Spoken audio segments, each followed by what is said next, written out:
Look around. I see a lot of new faces. Shut up! Alright, Brad Pitt is one of the most popular and recognizable actors in Hollywood, despite turning down a lot of great roles. Yes, I am.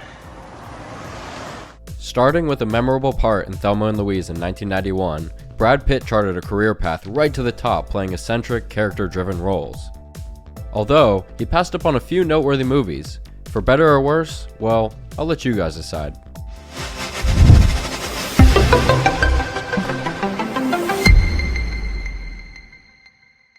You may be familiar with some of these movies, such as The Matrix, The Bourne Identity, Deadpool 2, Apollo 13, and Shawshank Redemption.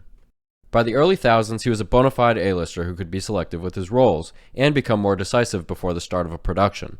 This in turn led to Pitt's ability to pass on certain projects, many of which we know today. God damn it, an entire generation. While some of the roles he passed up on became iconic with the stars who replaced him, Pitt also dodged a few office bombs.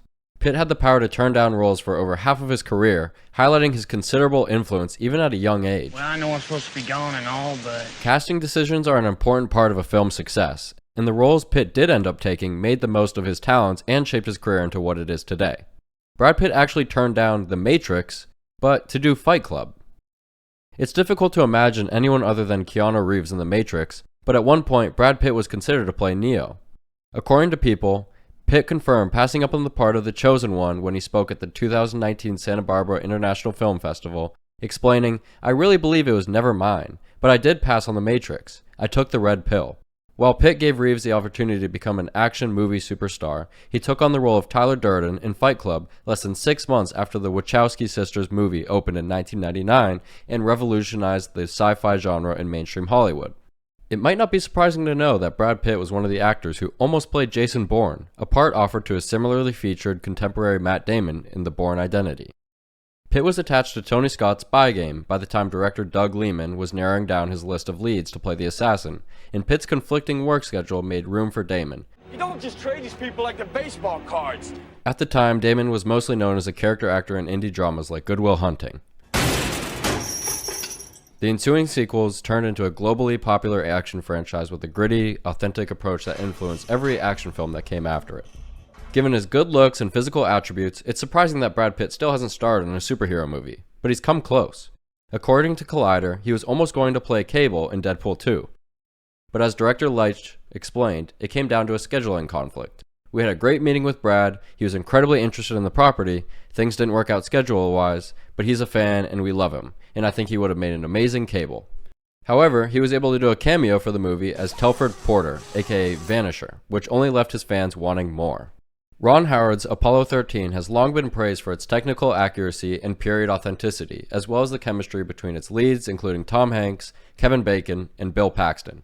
Among these three astronauts maintaining their cool while fighting for their lives during the failed Apollo 13 mission, Brad Pitt was almost casted as Bacon's character, Command Module Pilot Jim Swigert.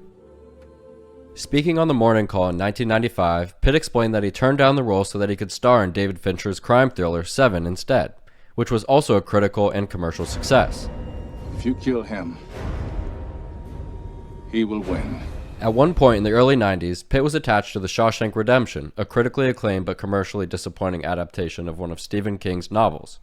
Pitt was originally going to play the small but critical role of Tommy Williams, a role that eventually went to Jill Bellows when Pitt left the production to join Tom Cruise in New Orleans and film The Interview with the Vampire. Listen, Nico, one of us. No! For the film's 25th anniversary, Pitt explained that he had no regrets about passing on the role because he believes it's just the way things work out, and that was someone else's role. At the end of the day, Brad Pitt may have passed on some iconic roles, but I'd argue that it was for the better. If not, well, you got a tag on your toe. I would also add that everything happens for a reason and that it worked out for him. Yeah. As a result, some other actors who weren't as well known as Pitt were able to see their own stardom. Yeah, I've been in and out since I was 13. We really appreciate your guys' support here at Screen Therapy, and we hope you guys are able to check out some of our other videos. Feel free to comment down below any movies you think we missed, or if there's a topic you'd like to see us cover. Have a great rest of your day, you guys.